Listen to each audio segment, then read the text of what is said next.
Well, a very good morning. A very good morning to everyone. It's a real pleasure for me to be here today and to be welcoming you to the inaugural UJ Qualitative Research Methods Festival. Now, the Qualitative Research Festival has a long history actually in the making. It's taken a while for us to get here, but it stemmed from several discussions within the University of Johannesburg about the role of qualitative methods and the need to celebrate what we're doing in terms of qualitative methods, and of course to provide some form of training, particularly to postgraduate students. So it's a real pleasure to be here today. Of course, this idea behind the the Qualitative Research Festival stems from the fact that actually close to 30% of our master's research dissertation students, as well as 30% of our doctoral students, are selecting qualitative methods, compared to about 17% selecting quantitative methods for masters and 19% selecting quantitative methods for master. Now, for doctoral. Now, this isn't, of course, a competition, but it did spark some thinking around, are we offering training, sufficient training in qualitative research methodologies to our postgraduate students? So that was the first sort of reason behind the festival. The second was, of course, the theoretical insights that can be gleaned from qualitative methods, and particularly the intersection between theory and methods. And of course, you know, this is so much, so badly needed given the context, especially given the troubled times that we're in. So we have a wonderful lineup of speakers over this week. I hope you get to enjoy it. I hope you get to indulge and think a little bit on a scholarly level.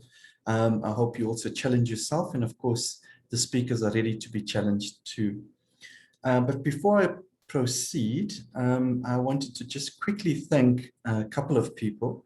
Firstly, the Humanities Faculty Research Committee, and particularly Pier Paolo Frassinelli, who many of us know, but he is a real tour de force. He is energetic and passionate about qualitative research methods, and he really was the person the engine behind this festival. So thank you very much, Pier Paolo.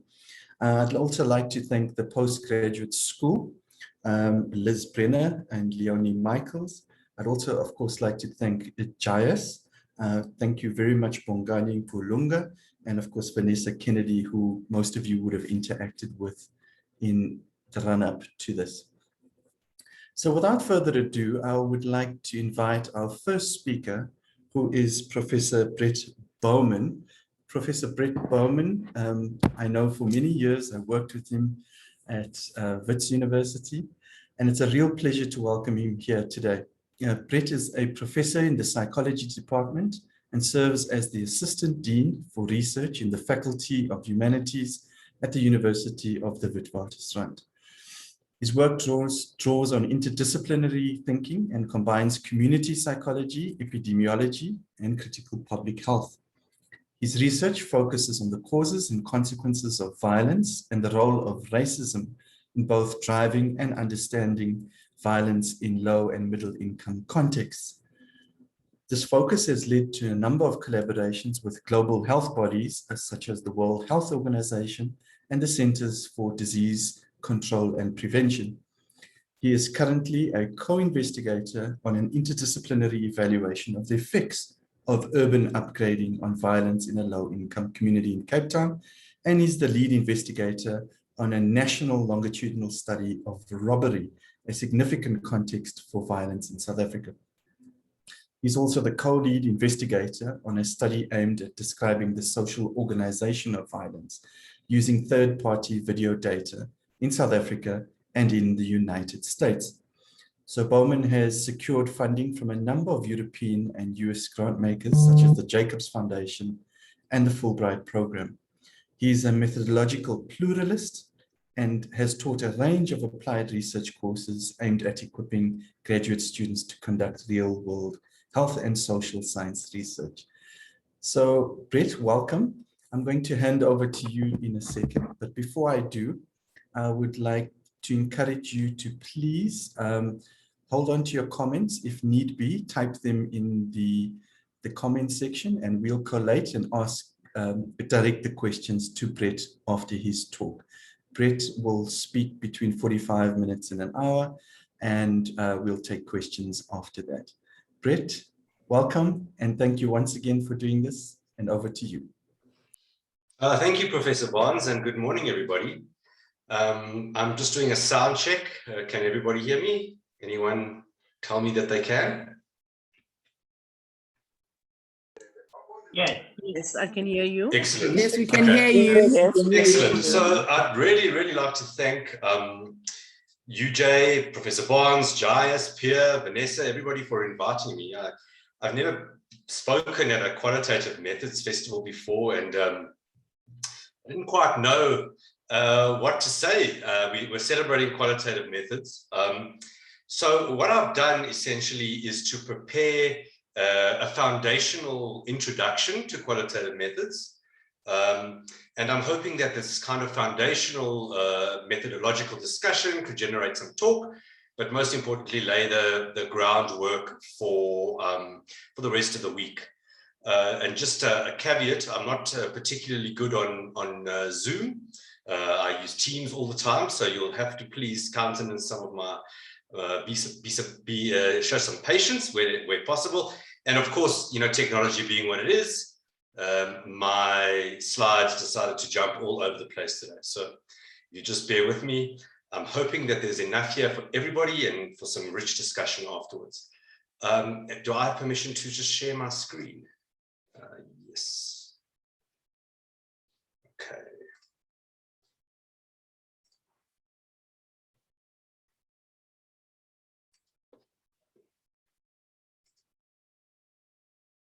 Okay, I'm hoping that everybody can see that first slide.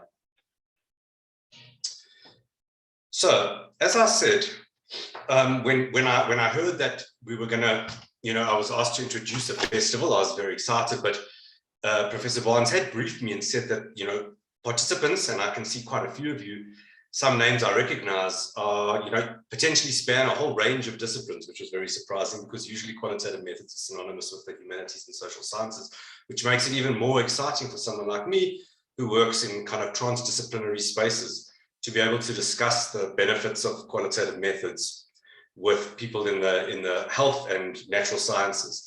So I'm assuming that everybody has varied levels of familiarity with qualitative methods. And so you have a range of needs and expectations. So what I decided to do was just put together a basic conceptual and theoretical tier for discussion, and then move into more technical discussions so that we set the stage for the rest of the specialists in the area for the rest of the week. And I'm going to do this in two ways. These are the points of coverage in this talk. So, you know, for people who are not very familiar with qualitative research, and even for those that are, there have been a range of discussions.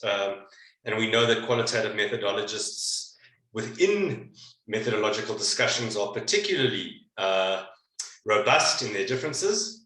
So I'm going to try and introduce you to some definitions and specifically some tensions inside those definitions that open the space for better engagement.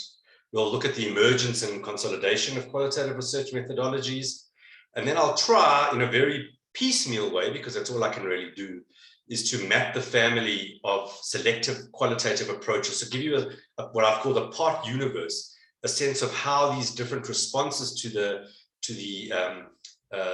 qualitative approach to research have mapped out a kind of genealogical relationship.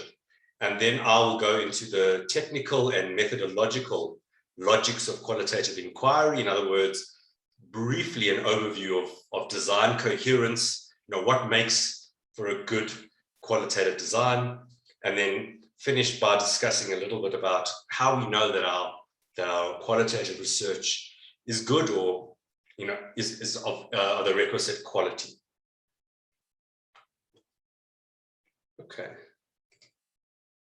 So what is qualitative research? And as I said, you know, you can really trust looking for a definition of qualitative research that that fits all the camps inside qualitative research, that there will be a refusal to have a kind of homogeneous catch-all definition.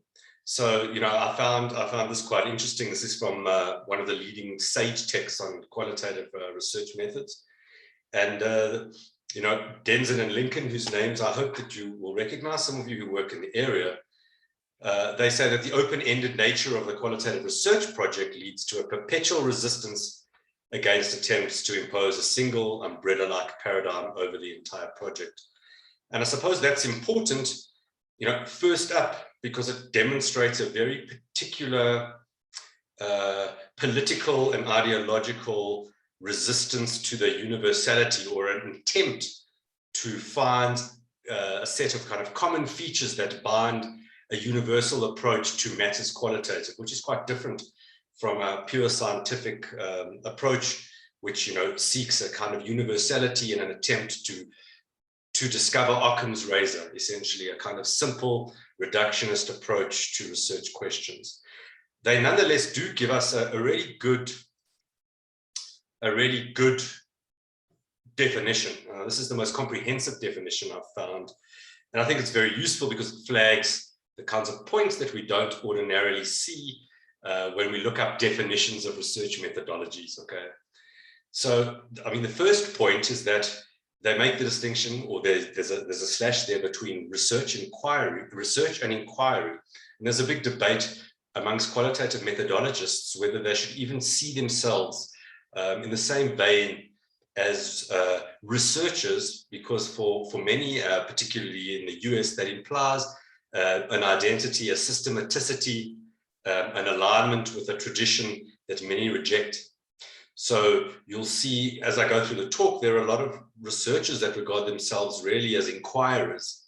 They mark themselves as curious people, rather than align themselves to the researcher focus that binds them to a particular kind of scientific tradition. The next thing is that qualitative research really doesn't have a disciplinary home. One of its main aspirations is to break down disciplinary boundaries that can be interdisciplinary, transdisciplinary, and even counterdisciplinary, you know, resisting against a disciplinary focus. It cross-cuts the humanities as well as the social and physical sciences and health sciences. It's multi-paradigmatic. And I know that many of you will understand and have been really familiar with the kind of paradigmatic focus that underlies qualitative inquiry, but I'm hoping that I can tweak it a little bit so that you can see the use for a multi-paradigmatic focus in relation to the tradition of the social sciences and humanities over the last, say, 100 years. It's committed to naturalistic perspectives, so it's interested in, you know, theorizing and analysis, so-called in the wild, as well as a kind of interpretive understanding, a researcher-generated set of data that can be interpreted via interviews, focus groups, and the like. And one of the kind of key messages that Denson and Lincoln make is that it's inherently political. Now, there are research methodologists and qualitative methodologists that, you know, are really sort of the realist persuasion that would not see their work, and in fact see their work as apolitical. So I don't really think that is a particularly defining characteristic of so I disagree with qualitative methods, but for many of us and for many deployments of qualitative methods, it's really a political act in doing the research itself. So I can see that you may not have a overt political position, but the deployment of your methodology may be in response to a set of political mandates. Okay, so what I've tried to do is tease out 5 distinct characteristics that I think mark all qualitative research.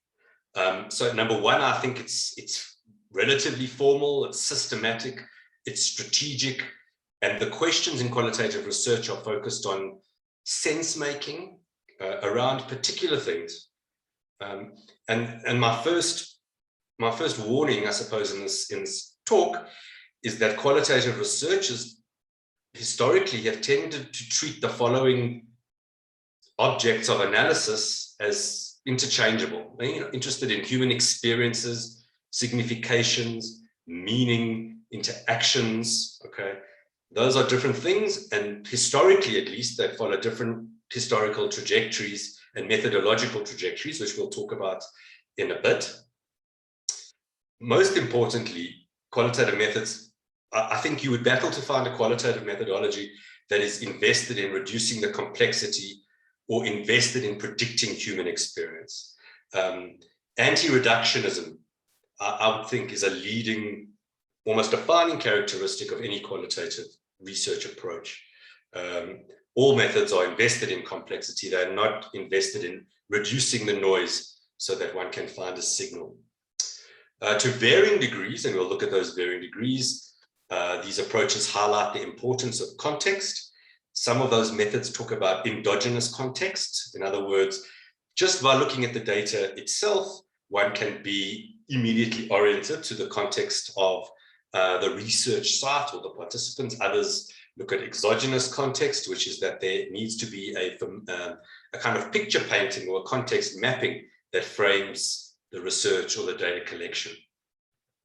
To varying degrees, they're starting all qualitative research methods have an awareness of the gap between the object of study and the way we represent it. In other words, all qualitative methods, and it ties back to the fourth point, are reflexive. They're methodologically reflexive in some way or another, which means that they understand that their methodologies are doing things. They don't believe in a kind of positivist ideal that there are things in the world and we apply our methods to them, do absolutely nothing to those objects of inquiry, put them into a statistical or analytic engine, and they come out exactly as we entered them. There's a methodological and a participant reflexivity inside qualitative methods in which we believe our methods do something to our research. And they all take the form of a range of designs or approaches that are embedded in these things called paradigms. And although you may believe that they are a kind of anything goes technique in a lot of ways, that's not true. I hope to show you that they're subject to their own rules for responding to certain questions using relevant evidence, and then of course the appropriate analytic technique.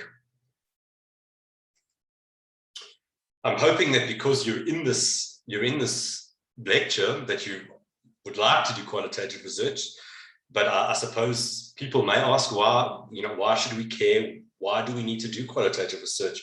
It seems at UJ that is a question that is well answered, because there's a preponderance of qualitative research going on, which is extremely exciting and really good to hear. So as I mentioned, the primary reason is, the human condition is complex. I don't think our everyday interactions, socially at least, happen in a kind of quantitative, systematic way. I think human experience is qualitative, so it only makes sense for us to use a kind of qualitatively sensitive apparatus to make a meaning of it. Importantly, we're interested in processes and sequences. So while a lot of methods in the natural sciences, and quantitative methods in particular, want to freeze a moment in time cross-sectionally, even longitudinally, and analyze that frame frozen, divorced from its context of production. Qualitative methods are invested in processes, in dynamism, in unfreezing those frames, in seeing them as alive. If we're interested in meanings, it's very difficult for anything but a qualitative method or qualitative approach to systematically tackle meaning as an object of inquiry.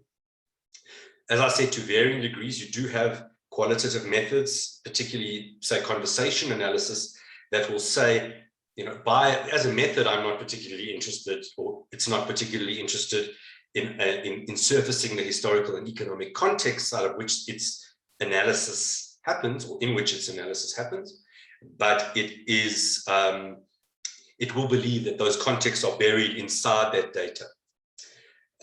If we're interested in people's accounts, we need to use qualitative methods, accounts and moral positionings, making accounts for what we do or don't do.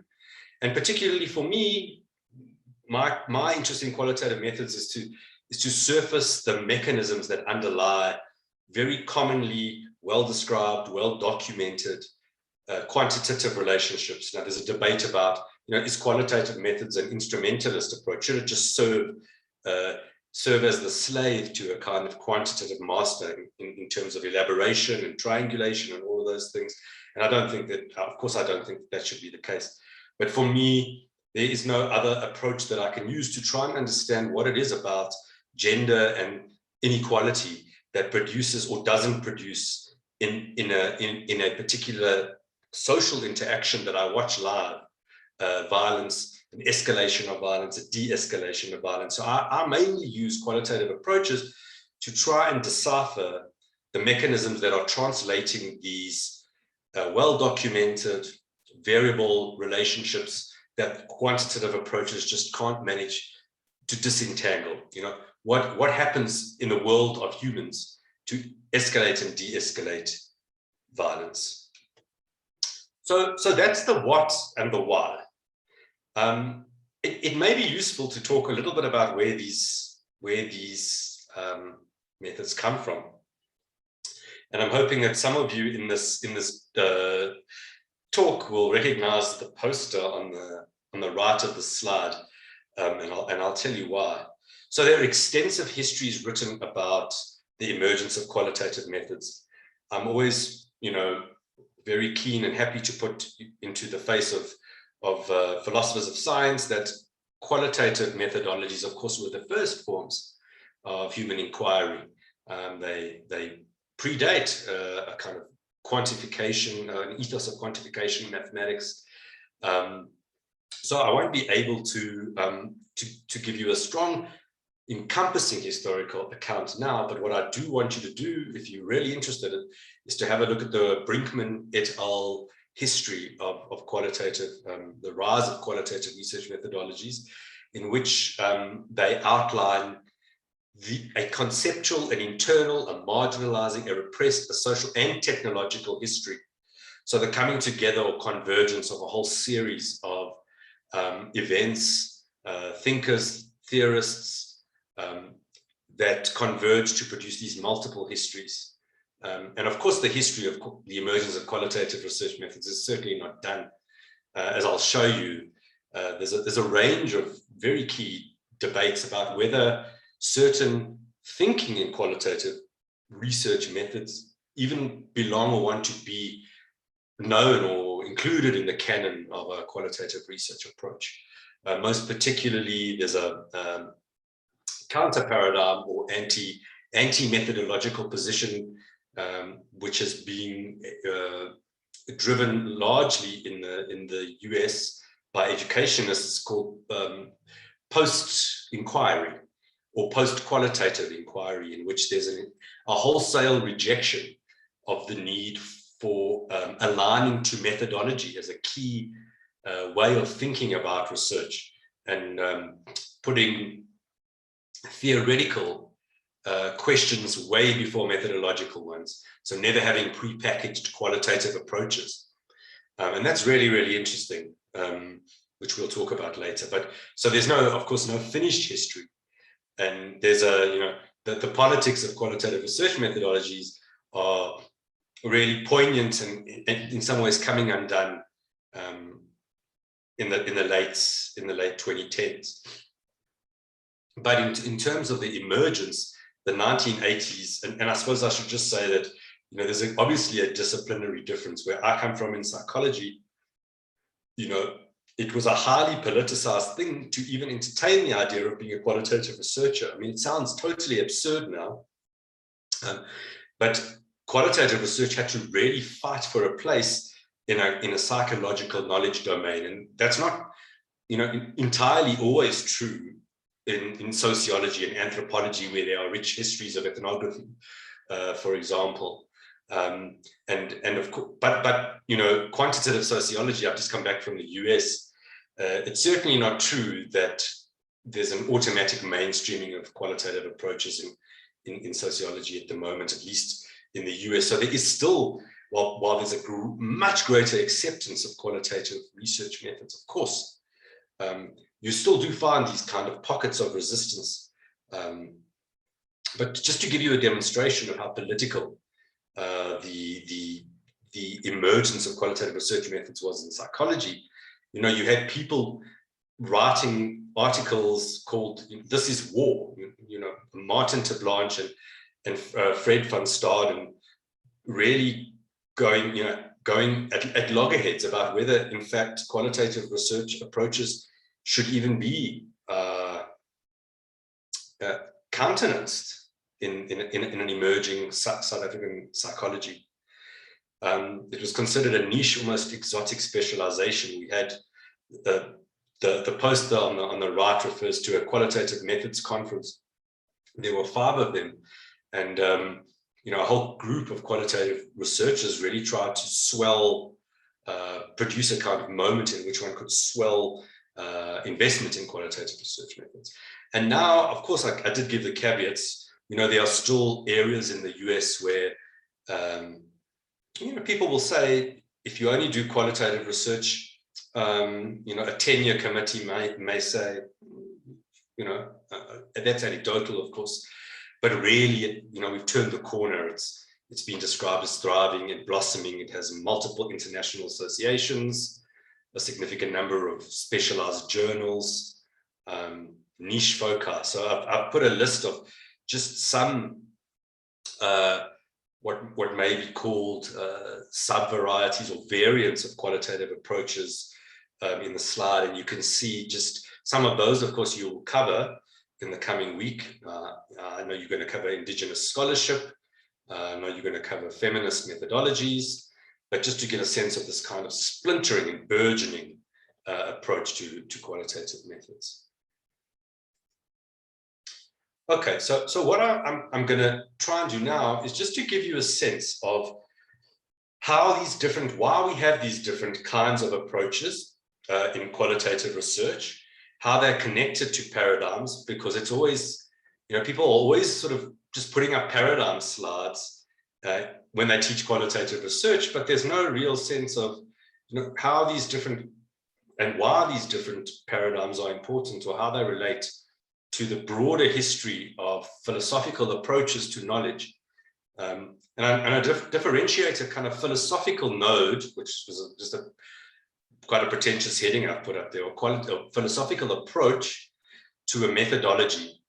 Because I really think that they're different in the sense that, you know, they may be necessary, but not sufficient for one another. So I really do believe that you have a kind of philosophical movement that may orient to the world in a particular way.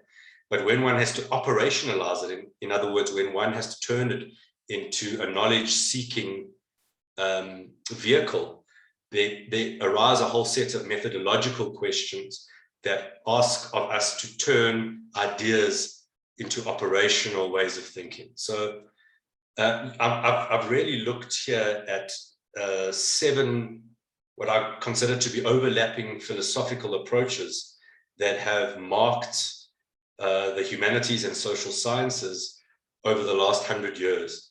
And I'm going to just sort of go through them very briefly. And of course, I'm certainly not a specialist, so you will hear from very many more people that know a lot more about each of these turns and each of these approaches in the coming week. But I'm just hoping to draw the intersection between qualitative or philosophical approaches to paradigms, to give everybody a sense of exactly why paradigms are important and where they come from. So I'm going to start with positivism or post-positivism. And of course, those are very, very different things. Positivism in the natural science, in the social sciences at least, in an idealized way, really just wanted to replicate the successes that some of the natural sciences had in understanding the natural world. It's just a superimposition onto the social world in a 1-to-1 ratio. underpinned by hyperrealism, a strong belief that nature was observable, quantifiable, and of course, at least in the social sciences, there really has been a move away from that kind of naive positivism, largely driven by Roy Bhaskar and his thinking around critical realism, and at least acknowledging, although there is a real world, that the natural world and social worlds are different, and that they are multi-perspectival, and that we can never do that one-to-one mapping of world and word, of data and reality. The focus is always on mind-independent reality, and it's invested in generalization and replication. So the aim is a universality on Occam's razor. Then hermeneutics is another philosophical approach that deeply influenced, and I think necessitated, the rise of interpretivism as a methodological approach in qualitative research methods. And hermeneutics, essentially, I mean, in the bold, in all of these slides, I've provided a key focus for each of these philosophical approaches. It's underpinned by interpretivism. It's essentially the art and science of meaning making. In a hermeneutic approach to the world is invested in harvesting and understanding rich ideographic context and meaning. It is probably the opposite of a generalizability mandate. Phenomenology is, I think, so you'll even see there's a kind of color relationship, is, I think, related to hermeneutics in the sense that it appreciates an interpretative focus. So it's also underpinned by interpretivism, but it's concerned really with subjective experiences and ways to study it. And again, like positivism and post-positivism, there's a range of phenomenologies. There's pure phenomenology, Husserl and Heidegger, interpretive phenomenology, and there's a debate as to how much interpretation should be done if one wants to get into the world of another. And so interpretative phenomenology gave rise to interpretive phenomenological analysis, or Smith's way of doing phenomenology, in which interpretation is central.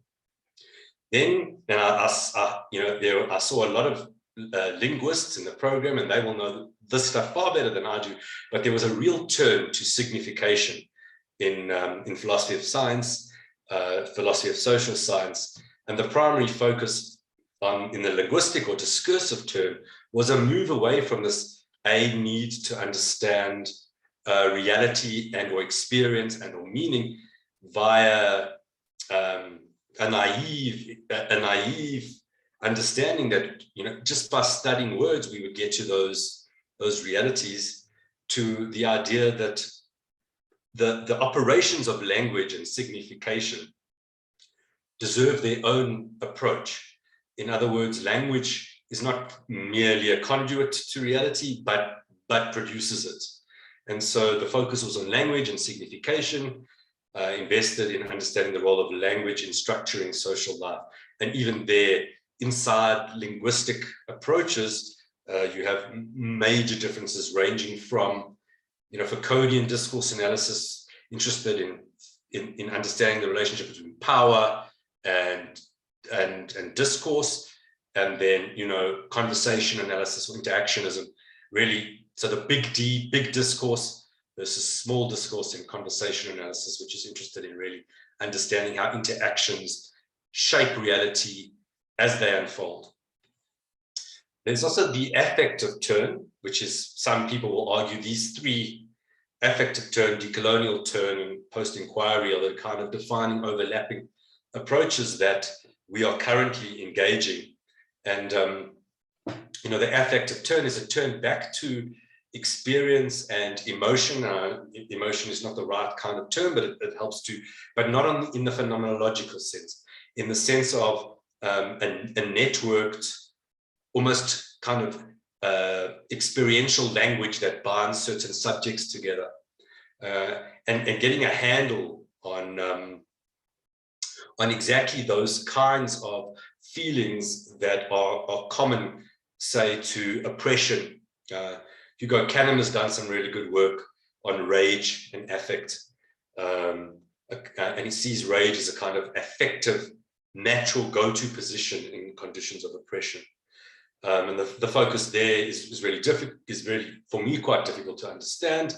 Sarah Ahmed's work really talks about trying to think about experience as a language, relationship between experience and signification. The decolonial turn, I know that UJ is at the kind of front, spearheading a lot of the thinking in the decolonial turn, but essentially it's concerned with the colonial foundations of Western knowledge. It's underpinned by critical theory and aims to recuperate marginalized methods and knowledge.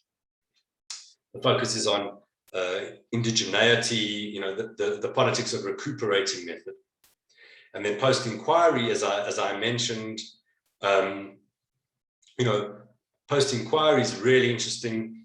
It is an anti-humanist or post-humanist, post-structuralist position in which the founding thinking is that the human should be decentered from the social and human sciences, and we need to understand the human as just one component and not a focal component in the natural world, in amongst animal life, plant life, human life, geopolitics. And so there's post-inquirists reject wholesale pre-packaged or prior methodologies.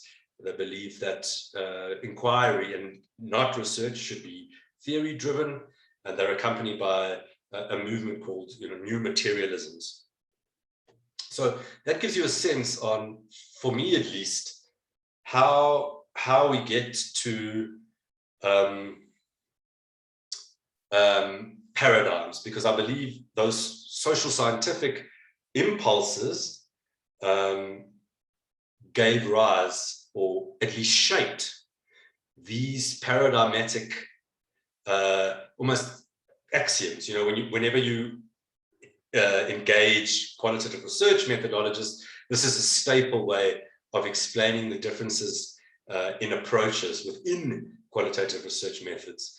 I've never understood exactly why positivism or positivism features in there, except as a kind of contrary case against which one can pitch interpretivism and constructionism. But I'm assuming that many of you would have seen this particular kind of arrangement of how paradigms work.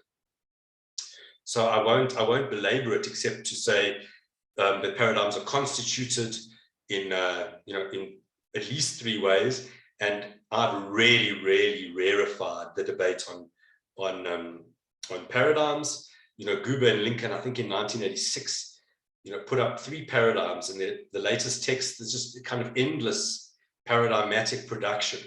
But I really wanted to focus on the foundational paradigms. The ontologies of positivism, interpretivism, constructionism, and participatory paradigms.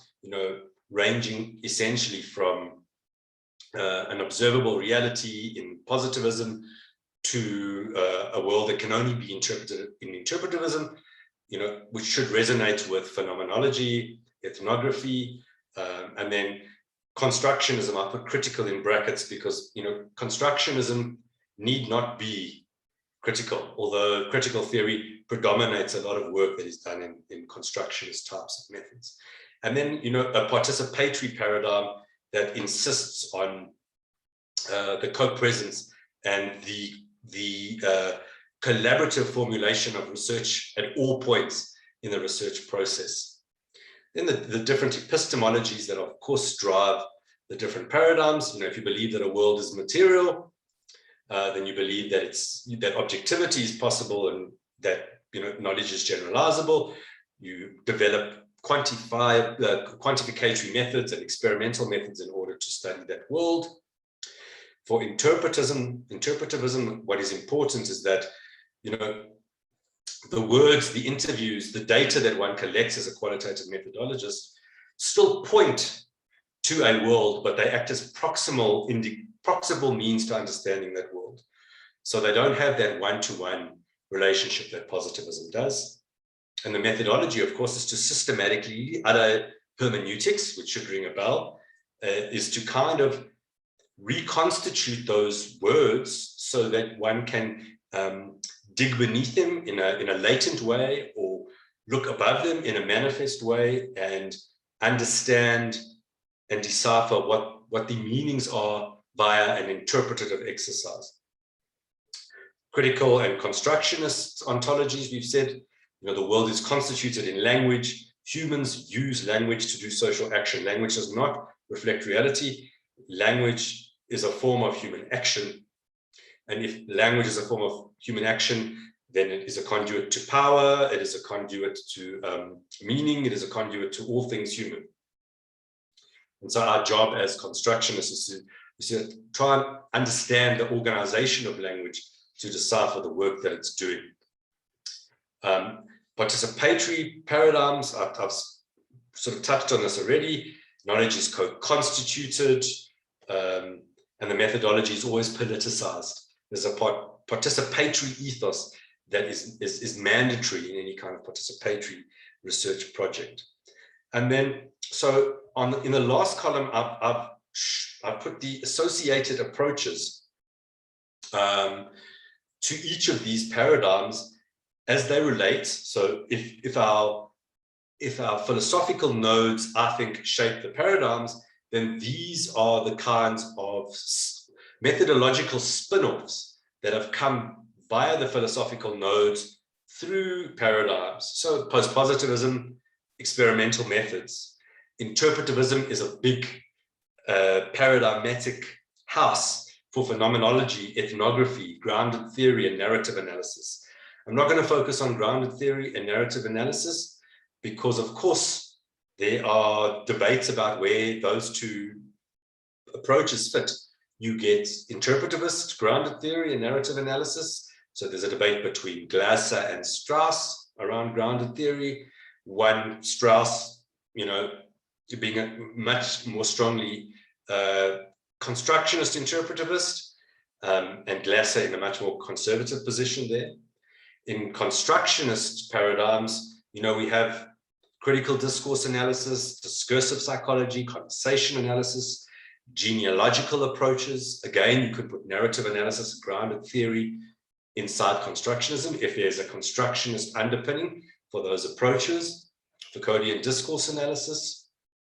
And then participatory methods are largely dominated by participatory action research in its different formats. And one that I'm particularly familiar with are kind of critical community psychology approaches. Okay, so moving along, if you follow my thinking, I can now arrive at the kind of map that Professor Barnes had asked me to produce.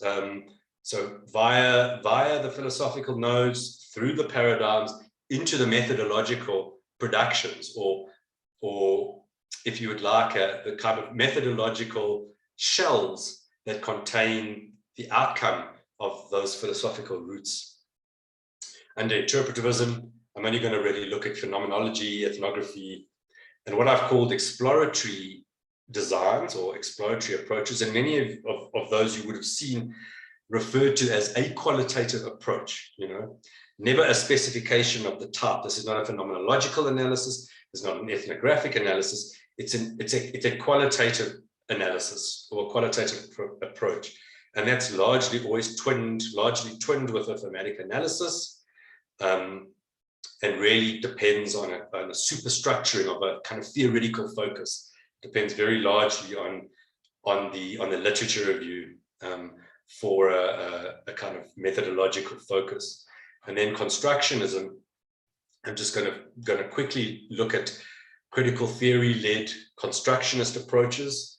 So those would be, say, some decolonial approaches, Foucauldian discourse analysis, and interactional approaches that are precisely bound to language-based approaches. And there I'm going to look at ethnomethodology and conversation analysis, just because they refer, the former, the critical theory constructionism refers to discourse with a big D, those big discursive superstructuring forces of power like gender and race and inequality, versus the conversation analytic approach, both under constructionism. Essentially, how are those big Ds produced in interactions between people? Very micro-sociological, micro-discursive approach. So in our world, in our part universe, and I really did give an apology for cleaving out this really sort of part universe, only because I just wanted to deal with a smaller, sort of manageable group of approaches.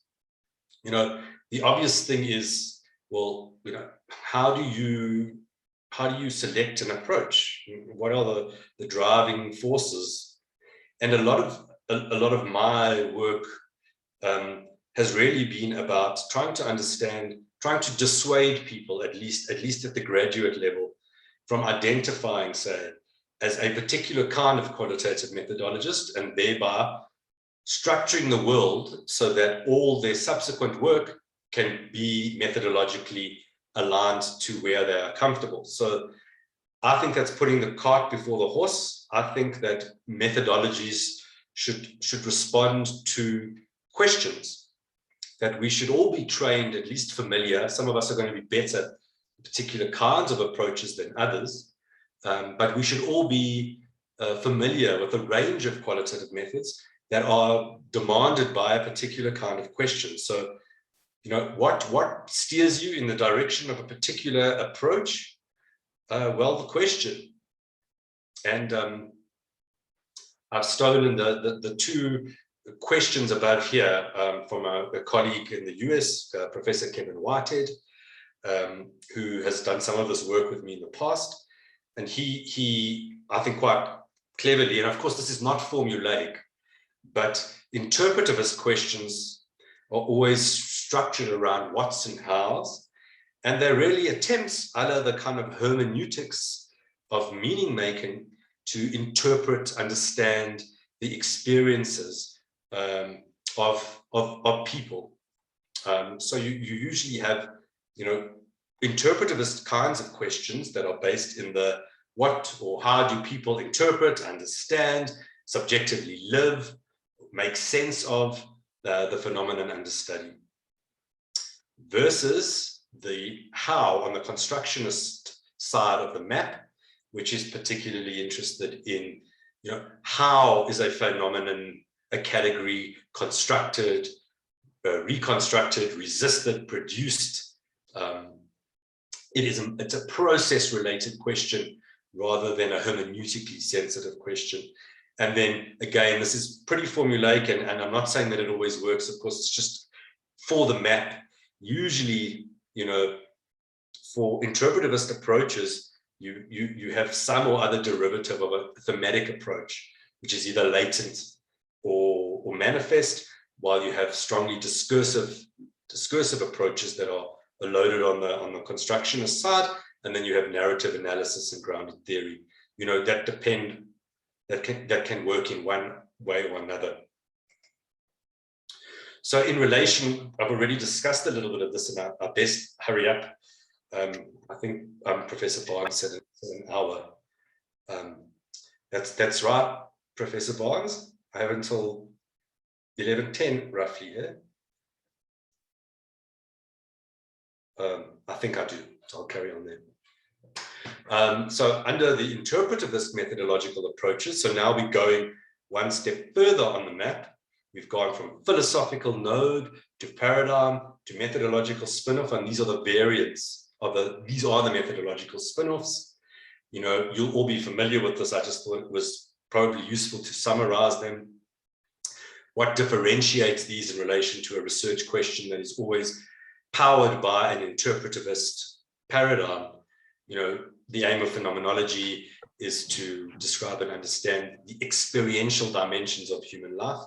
The focus is on experience. The method is really around the limitation of the researcher through bracketing off, a minimization of interviewer inputs.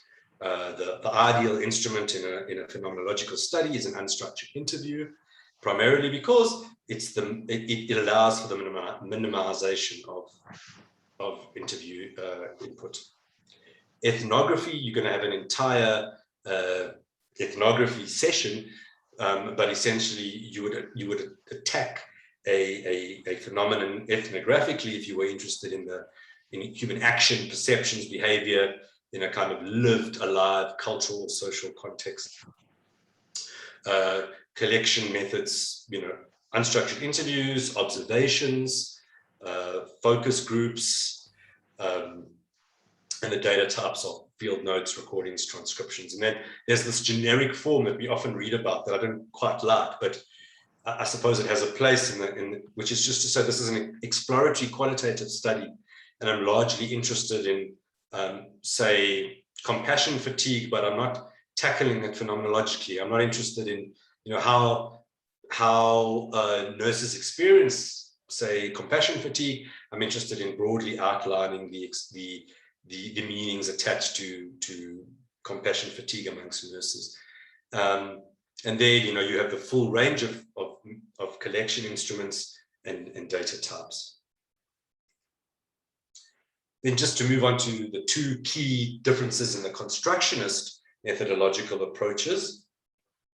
As I said, there's this idea that social constructionism is inherently a kind of critical domain, is inherently critical. And I believe it is. I believe that it is usually attached to a kind of critical, ideological, political mandate, but we can't think them synonymously. So, the aim of critical constructionism, the big D stuff, the Foucauldian-driven discourse analysis, which is just terrible because Foucault was quite very clear to say he doesn't have a methodological focus, and all the post-inquiry people draw on Foucault as their inspiration for a disavowal of methodology, and yet we have this thing called Foucauldian discourse analysis. To unmask power relations that sustain social and economic asymmetries that are produced mainly through language as action and buffered by materiality. Collection instruments are wide-ranging: interviews, focus groups, archival sources, the full gamut of significatory practices, policies, photographs, cultural artifacts, naturally occurring data. And then the small d, the interactional approaches that are interested in looking at interaction as the unit of analysis. How do humans in situ, in the wild, in naturalistic settings, constitute meaning or do social action? And there the emphasis really is, in discursive psychology and ethnomethodology and conversation analysis on naturally occurring interactions that are video recordings, social media posts, and threads. Okay, so I'm hoping that that's the kind of map that is useful in thinking, philosophy, paradigm, methodology. There's a kind of artificial distinction there, but I'm hoping that people see that logic. So I really wanted to move on to, okay, well, once we have this map, once we understand this map, what are some of the things that we look at operationally or technically for people who are not familiar with qualitative methods, mostly, but even for us that are, I want to look at design coherence and component coherence. Once one has selected one's methodological approach from this map, and remember, I really firmly believe that it should be question-led, how does one then move from there? And I refer to this as a kind of qualitative logic of inquiry. And so the nature of the question, of course, will be the first component. And in a well-aligned qualitative methodological strategy, or any methodological strategy, you will have a strong coherence between the research question, the paradigm, the construct or concept under study, the sampling methodology, the data collection method, and the analysis method. So the green blocks represent methods of analysis, methods of sampling, methods of data collection, methods of analysis. The nature of the question and the paradigm are largely guided by the theoretical framework and also the literature that one is engaging in, the knowledge economy that one is situating oneself in, and then together, you know, the central question is how coherent is this alignment? And in answering that, we talk about the possibilities and the limits of inferences in this work, the conclusions that one can make, and the recommendations. So the nature of the question I've already outlined. I've just given examples here.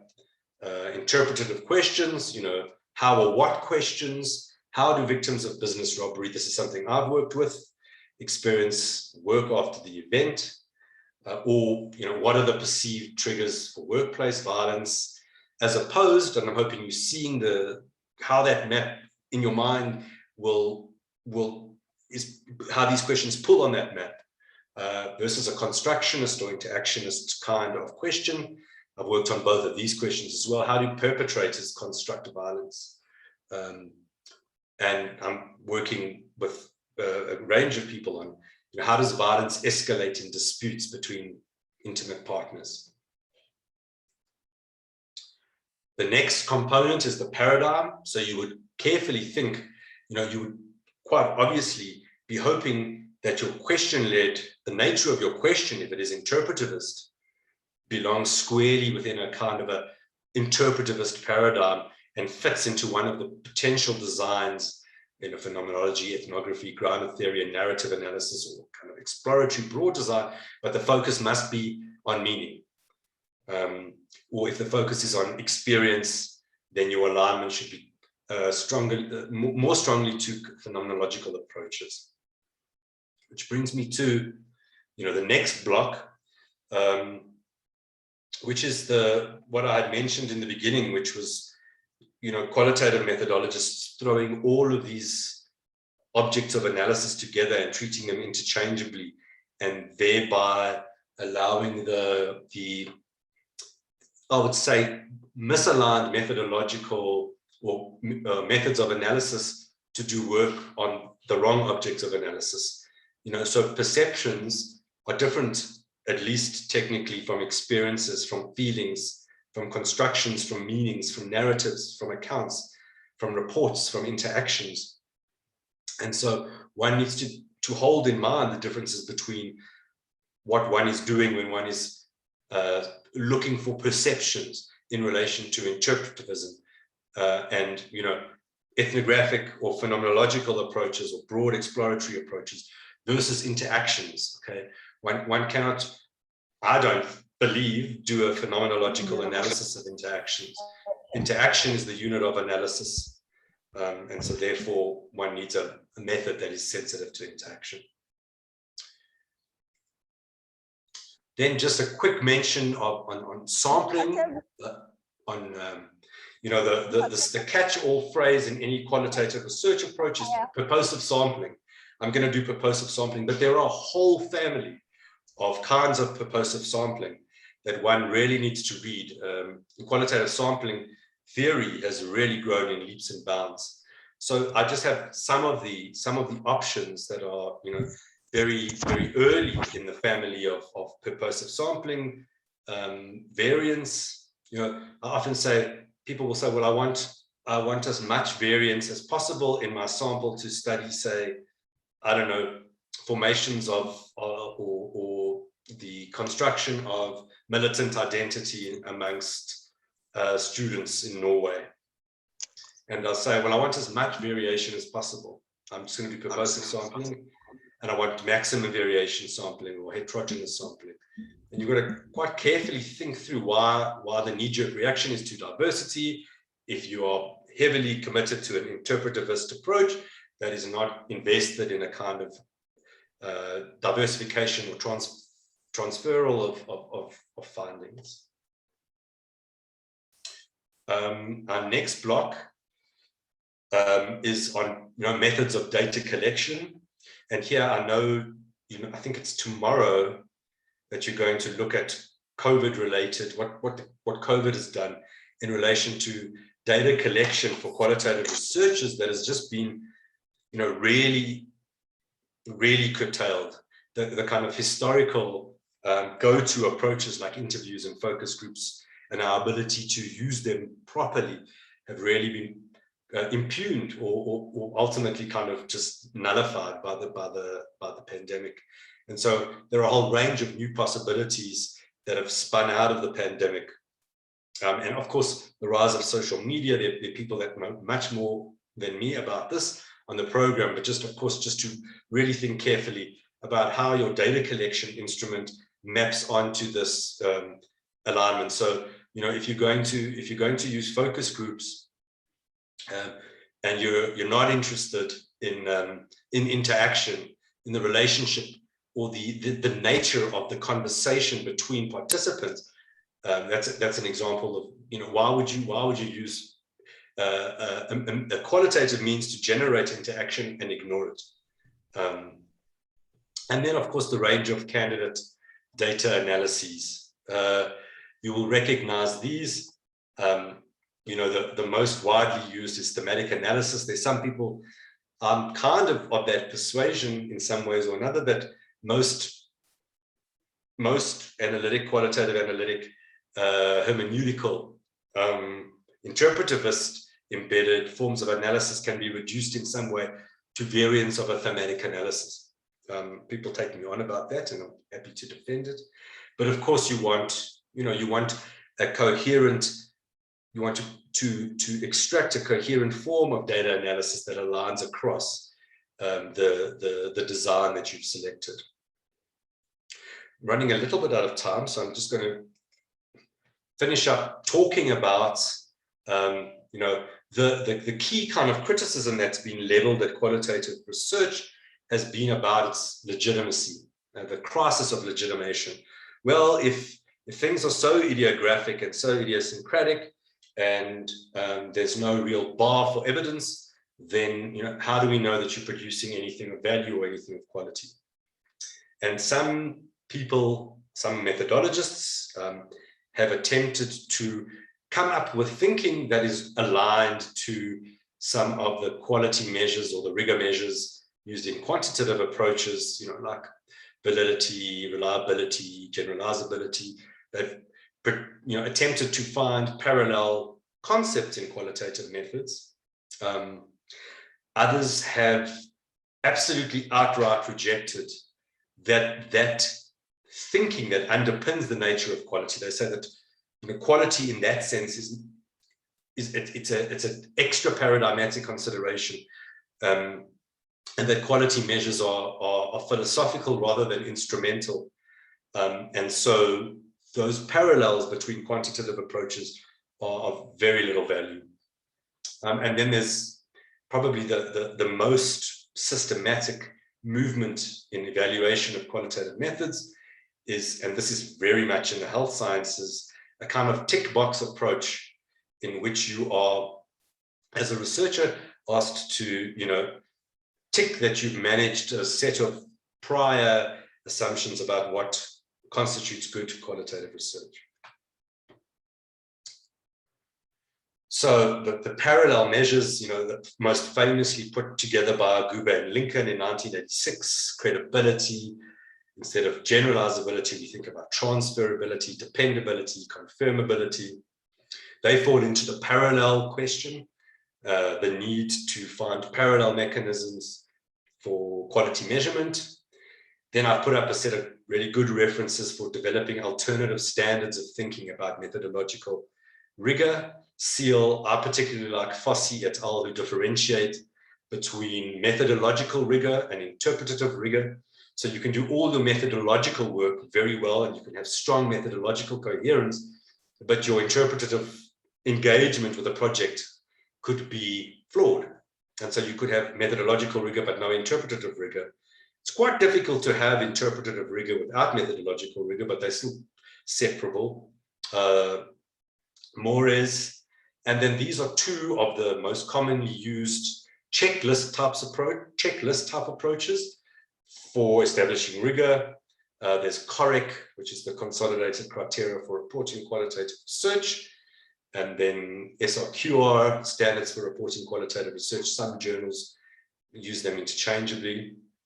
But of course, you know, this all points to the fact that one can the fact that one can deeply contest the nature of what counts as quality, of course, implies that one can deeply contest what evidence is in qualitative approaches. And if evidence is seen as a kind of political target or political enterprise, then settling on one way or another to evaluate the quality of a qualitative approach is itself a political enterprise that will remain contested for a very long time, if you take into account the array of approaches that I pointed out in the beginning. Okay, so just in conclusion, at least from where I sit at WITS, and particularly in psychology, qualitative research methodologies have emerged from a relatively marginal, peripheral place of methodological innovation or engagement to a really exciting point of growth, whereby you're now having intra-methodological debates that are far more useful than inter-methodological debates. There are a whole range of new technologies that you'll look at, I'm sure, tomorrow, in the new approaches necessitated by COVID, which I think will innovate and drive qualitative methodologies forward. But of course, there's a healthy ongoing debate about the aims, the standards of evaluation, political identities, and even methodological coherence in the broader politics of what knowledge is and could be delivered by qualitative research approaches. And I think I'll end there. Thanks very much for your attention. Brett, thank you so much. Thank you very, very much. I think we would give you a standing ovation if this was in person. Really excellent. It's way more than I expected when I invited you to map out qualitative methods. So thank you very, very much.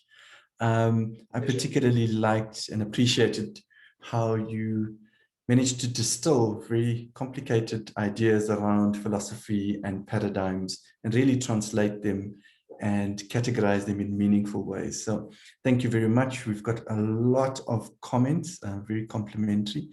The first comment and question is around sharing your slides. I hope you don't mind, but could we share them with attendees? With pleasure. Fabulous. The first question I have for you, Brett, is, are there recommended resources on defining or bounding the different constructs or concepts? For example, what's the difference between constructions and meanings? I'm going to ask you 3 questions at a time, if that's okay, Brett. Absolutely, yeah. Okay. The next question is not really a question, but it's to do with mixed methods. It says, I need the recording because I'm compiling a proposal using mixed methods. Brett, I'm interpreting that and asking you the question around the role of mixed methods and qualitative inquiry. And I think we'll just stop there for now, those 2 questions. Okay, so the question about differentiating, are there resources for differentiating the different objects of analysis? Not that I've read in relation to a kind of nice, clear reading, but when one thinks carefully about, the difference, say, between a human being giving meaning to let's say, violence, because, it's my work, versus a construction of violence, those 2 things they have a different ontology. Meaning systems belong in human psychology, whereas constructions belong as units of analysis belong in a kind of sociology of language. So they have a different historical focus. They have a different, I think you're bound by different kinds of evidentiary, different kinds of evidence for both. If you're looking at distilling meaning or human meaning, then your yardstick for understanding how well you've done really is in maybe participant framing or participant feedback. Whereas, for constructions, the evidence, I don't think, requires verification by participants. especially because if you're doing critical constructive work, you may have something to say that your participants fundamentally disagree with. So they are, I think, ontologically different, they're philosophically different, and one just has to think quite carefully. And this is why there are so many disputes around, say, using interviews.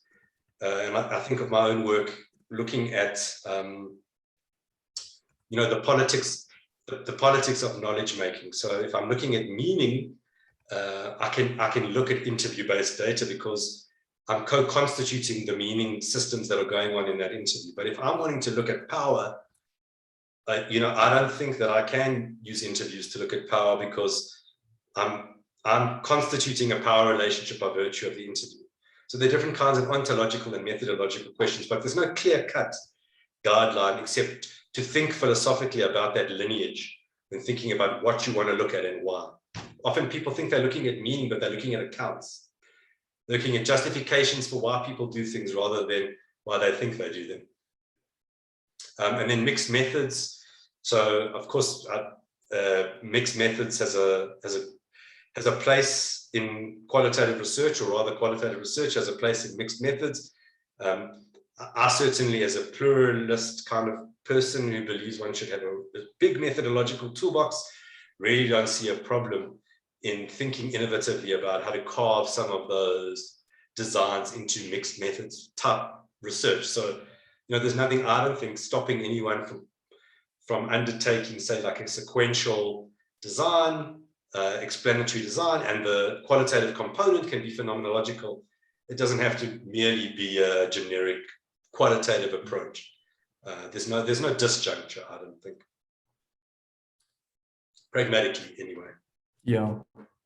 Thanks so much, Brett. Another question. You emphasized unstructured interviews only as a data collection method. How about structured interviews? Okay, so for phenomenology, historically and philosophically, unstructured interviews have been the choice because you want to minimize interviewer interventions. So semi-structured probes, semi-structured, any kind of pre-formulated intervention that requires an ongoing input by the interviewer is not ideal, because really what you're trying to access is the participant's experience. So ideally, they say, a well-designed semi-unstructured interview could have one question, and you can merely elicit the response. How does stress feel? And then people conduct 2-hour interviews listening to what stress feels like, merely by mirroring and really reduced input. So of course you can use semi-structured, of course you can use structured, but the more structured you get, the less phenomenological you get. Thanks, Brett. That's very useful. I guess there's a follow-up question, a similar question. Would you suggest using descriptive questionnaires for qualitative, even though it's ideally used for quantitative methods? And then maybe if I could just throw in one more for you. Is a study reliable if its primary data collection method is through social media? And which methodological approach is best suited to discuss the impacts of phenomenon rather than its meaning? The impact of, sorry, I didn't get you. To discuss the impact of a phenomenon rather than its meaning. Okay. So descriptive, again, so this is why I was really hell-bent on showing that alignment, because if you're wanting, for example, if you're coming at a qualitative question in a kind of post-positivist or realist way, and let's say you're wanting to know, market researchers do this all the time. They use descriptive questionnaires to collect qualitative data around perceptions of a product. What do you think of X, Y, and Z toothpaste?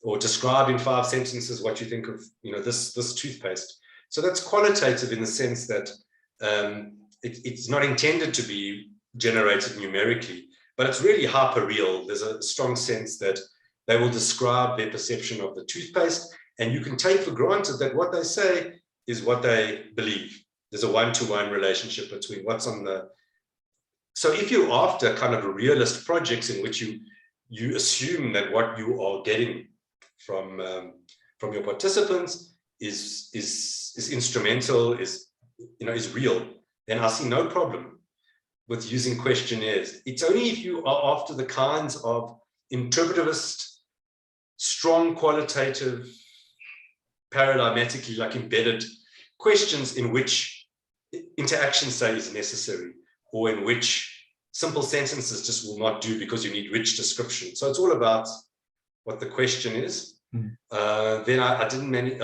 impact versus meaning. Okay, so again, it depends what you mean by impact. I mean, impact and meaning are not for me always separable. You know, if you're looking at impact as a kind of realist phenomenon, what was the impact of COVID-19 on your family? You know, are you interested in the kind of objective impact, or are you interested in the kind of experiential impact? If you're interested in the experiential impact, then you're still interested in meaning. You're just interested in meaning as a consequence rather than as an antecedent. So impacts are meaningful. But if you're interested in the impact in a kind of realist objective way, you know, probably impact studies are better used for those, or formative evaluations that have exploratory research questions that could be qualitative but are hyper-realist are attached there. And then I missed, there was the descriptive, the impact, I didn't write it down. There was the third one, sorry, I missed it. I think you've covered it. It's a descriptive questionnaire. Is the study reliable? Social media, that's the other one. Oh, so social media, I think, is a brave new world. Hey? The work that a lot of ethnomethodologists and conversation analysts are doing, you know, totally depends on, a lot of it depends on social media. A lot of it is regarded as naturally occurring, which of course is a major philosophical problem. There are a whole lot of ethical queries now attached to social media. It used to be that, you know, they were in the public domain, they were naturally occurring, you could just use them. But you know, I think there's a whole, that social media presents a whole new possibility for doing really good qualitative work, provided that you understand, and this is important for me, the nature of the production of that data. So it's like somebody saying a newspaper is, you know, really important to study. It's naturally occurring. Yeah, it's naturally occurring, but it's the product of a whole set of regulatory mechanisms and editorial decisions, and it's not natural. You know, same with social media. It's mediated in particular ways. There's a digital divide, constraint sampling. So I think it represents huge possibilities, especially for globalized kind of work, where you could do multi-country qualitative studies without, you know, really flying. Yeah. Very interesting. Thanks, Brett. So here are a set of questions. Do you have any comments on visual analysis used in the arts? Number one. Number two, is one open-ended question applicable in qualitative methods? And the third question is, in positioning your study regarding the paradigm, you did not talk about axiology. Does that mean it's not relevant? And I'll stop there. Open-ended question, axiology, and? Open-ended question and visual analysis in the arts. Okay. Okay, so visual analysis is something I don't know very much about. I know that there are really strong, well-defined ways of engaging the visual as a form of signification. So I don't think the visual should be disqualified from the discursive or the significatory. It's doing social work.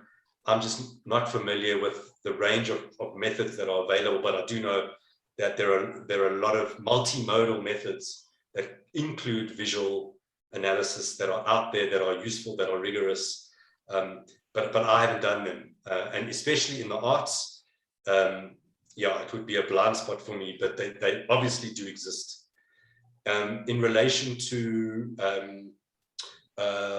the open-ended question, yeah, so I think a single open-ended question provided you have the skill as an interviewer to be able to kind of systematically generate responses from the participants in a very kind of minimal way, will work. They're the gold standard in phenomenological studies, essentially. In the philosophical phenomenological studies, I gave the example of stress. You don't want to, one well-structured, open-ended question for someone whose life is spent in a stressful situation can do the work of rich description, but you have to really be good. Yeah. And then, which example was the axiology question referring to? My example? When you mentioned the paradigms, the person's asking about so axiology. Yeah, axiology or the kind of value attached to particular kinds of paradigms, the kind of that assumptions around value and truth are incredibly important. I just really couldn't cover everything, so I just decided to axe axiology. But it's an important observation. Yeah, and by implication, ethics. But yeah, it's a different discussion. Okay, cool. So the next 3 questions, Brett, if you still have the energy. Yeah. Does constructivism have elements of interpretivism? Can I use constructivism as a paradigm and then use interpretivist methods? The second question is, can you please differentiate between the terms research approach and research design? And which of them would you say is a case study? And then we have 2 questions from one person. Do you have any comments on the action-oriented and performance-based methods? And how do these fit within the maps you've provided? I guess that's one question. Okay, so these are really excellent questions. And the research approach versus research design is a really good question. And I've actually struggled with that a lot. I'm tempted to use them interchangeably, but that would essentially mean that I regard a phenomenological, say, approach with a kind of rigidity. In other words, that a phenomenological approach must have a semi-structured, an unstructured question for it to be rigorous. So designs imply a level of coherence that I think is probably misplaced in qualitative methods. Generally, as a rule, lots of people disagree. People will talk about the 3 big designs in qualitative methods being ethnography, phenomenology, grounded theory, and refer to them as designs. And I don't think there's anything inherently wrong with that, but for me, it implies a rigidity that I don't think is useful when one is thinking qualitatively in relation to things that you may want to do ethnographically that are not, well rehearsed in design theory, or asking a semi-structured question in a phenomenological way. So I think that they talk to levels of specificity and coherence that would fall under design, whereas I prefer a more agile approach. So that would be the difference, but that's a really excellent question. And they treat it differently in different, it's a difference between research and inquiry. Some qualitative researchers or qualitative methodologists will just balk when you say, are you a qualitative methodologist? They'll say, no, I'm a qualitative inquirer, because they don't like that rigidity. I think it's the same thing. Yeah. Constructionism and interpretivism, I believe, again, these things are a bit scalar. I'd have to think about the question, but I can think of questions in which, say, you're interested in how people, say, interact to construct, say, sexism, and then look at, and then, say, interview them, and then have a look at the meanings that they attribute to the interactional dynamics. So whether they can be blurred paradigmatically is a different kind of question. And I think a pragmatist would probably say yes, but a purist would say no, because they depend on an entirely different ontology. Interpretivists, have a proximal relationship to meaning, and constructionists are not at all interested in going beyond the signifier. So And then action-oriented methods and performance would obviously be, it would be under, depending on the nature of the relationship between the researcher and participants, probably fit more snugly under a participatory approach, especially things like protest theatre or that kind of performance intervention. But could also be obviously, fall under, the critical theory, critical constructionism. I mean, I think Freire would fit under, Paulo Freire would fit under probably a mixture of those two in pedagogies of the oppressed and theatres of the oppressed, those sorts of things, yeah. What about case study? That was part of the question. The case study. So case studies are again this kind of really slippery thing, and it depends how you define a case. But largely, I would probably go back to my sitting on the fence answer and say, depending on the nature of the rigidity of the approach, the case study would be a design, but you'd have to then be quite careful about sticking to the case and be very careful about where your levels of inference go. Because if you say, the case is the object of inquiry here, but my inference, goes way beyond it, then, you're kind of breaking your own rules, design-wise. Thanks, Brett. So 3 more questions. The first one is around semi-structured questionnaires. You've covered structured and unstructured. So what about semi-structured?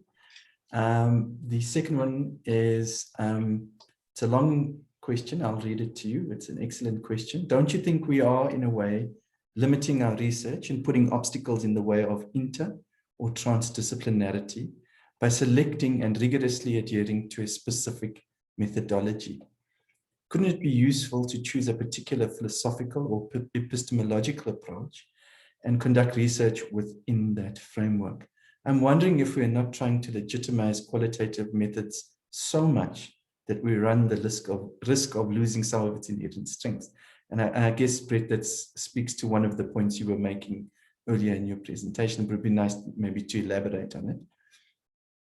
Okay, and Brett, so how do we differentiate, sorry, just one more, exploratory, explanatory, and descriptive research? So there's 3 questions for you. Explanatory.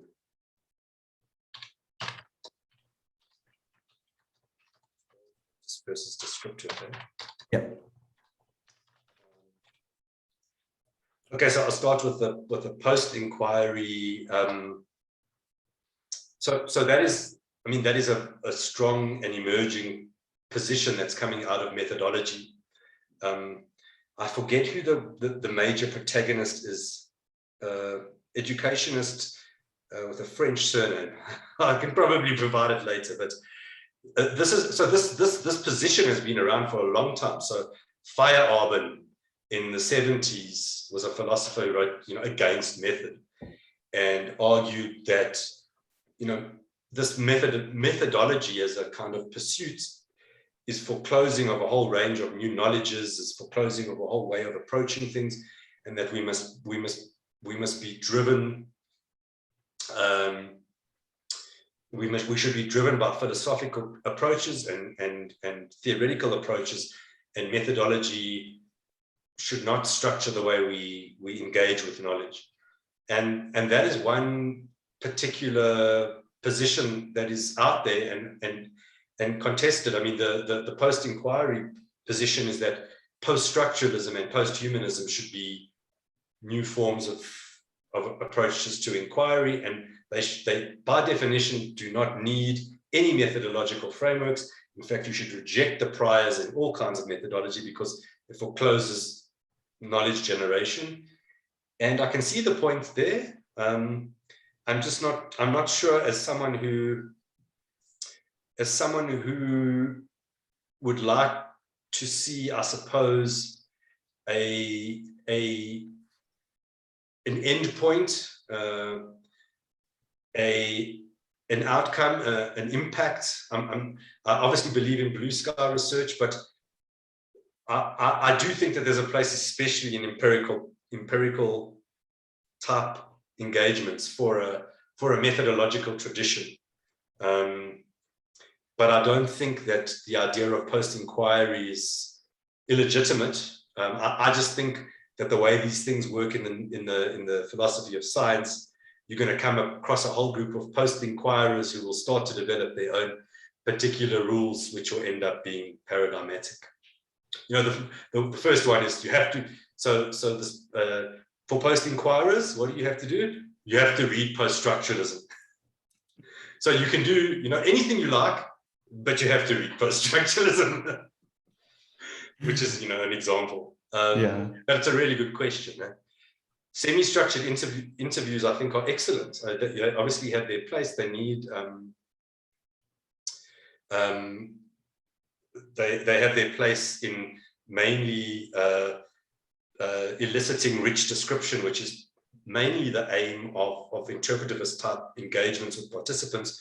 You know, you literally cannot work in doing meaningful data analysis with single word answers.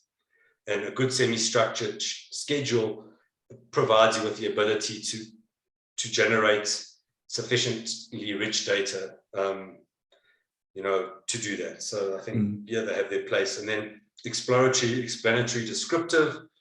I have this debate with the people that I teach methodology with. I don't like to use descriptive.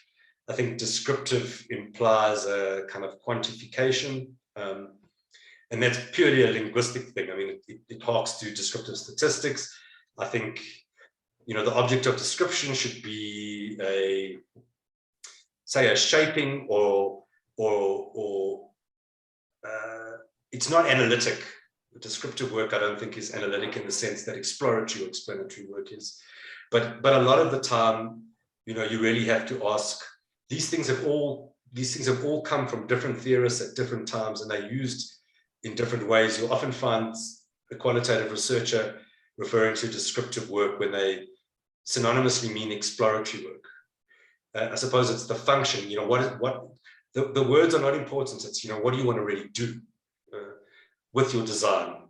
Do you have something that you are already that is already being quite well studied in the literature, and you're wanting to provide thick description of the way that it works in a different environment? Then, you know, you may claim that you want to do descriptive work. But if you're innovating a new object of inquiry, you may say, I'm going to do exploratory work.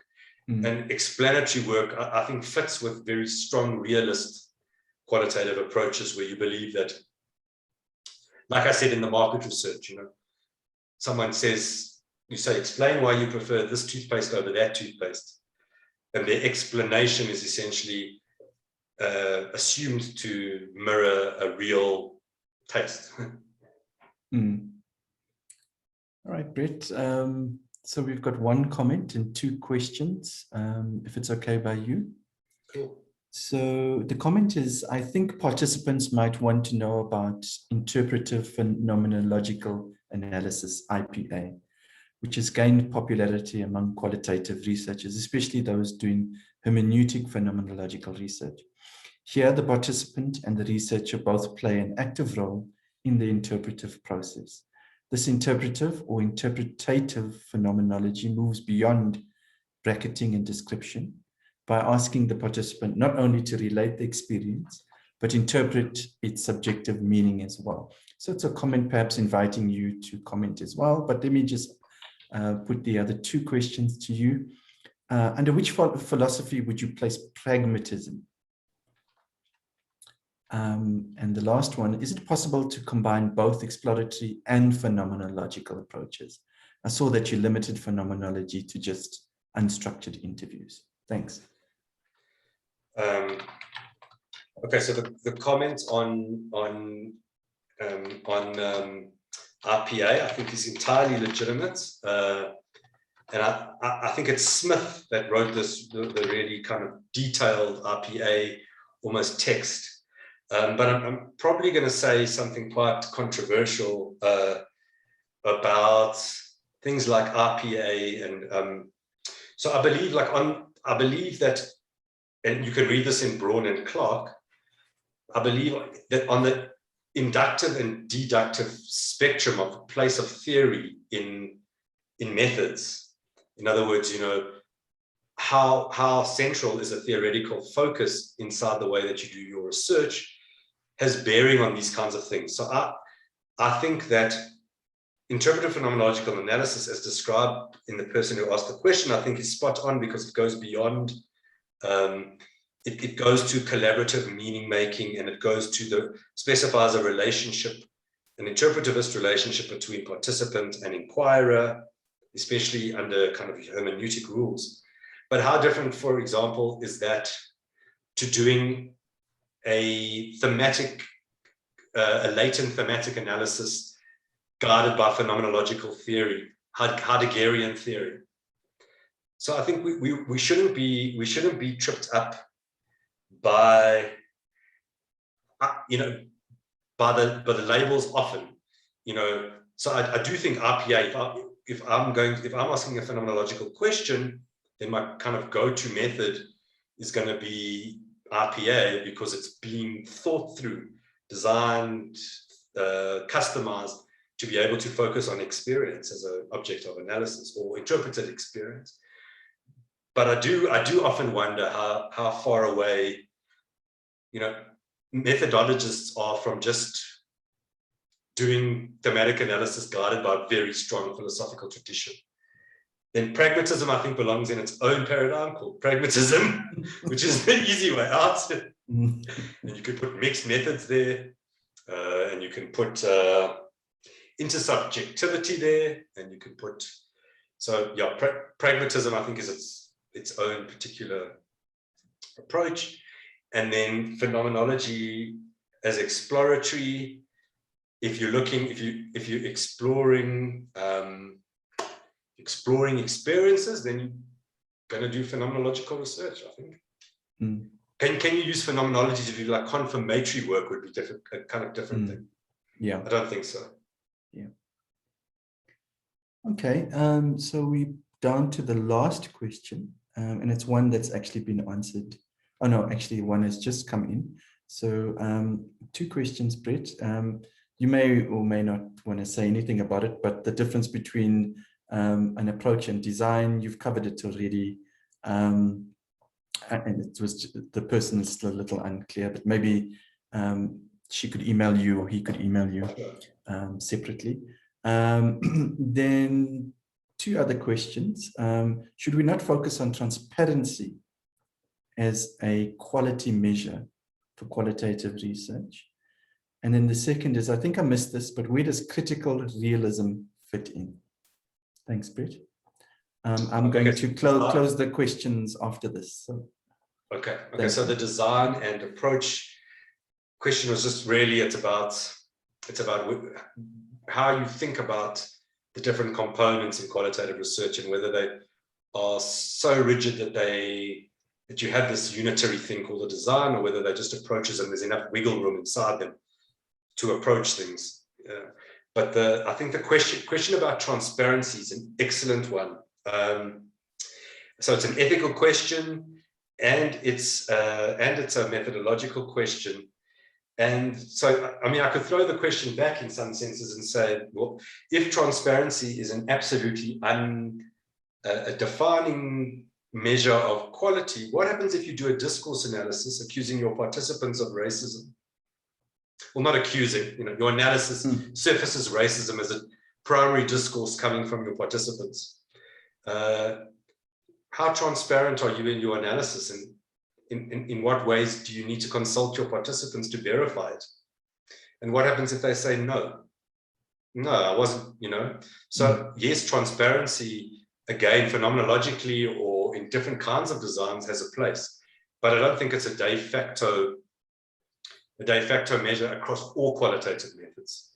So obviously, like participatory methodologies require transparency because you're trying to build true collaboration, and that requires a kind of ethical commitment to transparency. So, but I would say some critical work just does not. It's not even possible because your subject is not transparent to themselves. And then critical realism is one of the driving philosophies of post-positivism. It's Roy Boscar's work. on, believing in a mind-independent reality, but never being able to actually get there, but pursuing a set of triangulatory or multi-perspectival approaches that, when taken together, paint a better picture than one does by itself of that reality. Yeah, lovely. Thanks, Brett. There's a question about reliability and validity. I think you've covered that. So perhaps to the person who posed it, just take a look again at the presentation. It's been covered, I think, quite well by Professor Bowman. I think I would like to end this session, though, with a comment that pretty much sums it up. Thank you very much for your presentation. I would like to engage more with the presentation and the video recording. It is a lot to take from the presentation, but I know someone already asked to share your slides. I just wanted to mention that it's a really good presentation, and I'm very grateful for your time. I want to, also just add, someone says, thank you for an inspiring session. So Brett, thank you very, very much again. This was an exceptional presentation and certainly kicked off the week in inspirational fashion. Thank you again. I want to let the audience know that the recording will be posted, at least the link will be posted on the JIAS Facebook page. And with that, I'd like to close the session and thank everyone for your time and look forward to you engaging with the rest of the week. Thank you very much. Thank you very much for the opportunity. It was really appreciated. Thanks. Thank you. Take care and goodbye.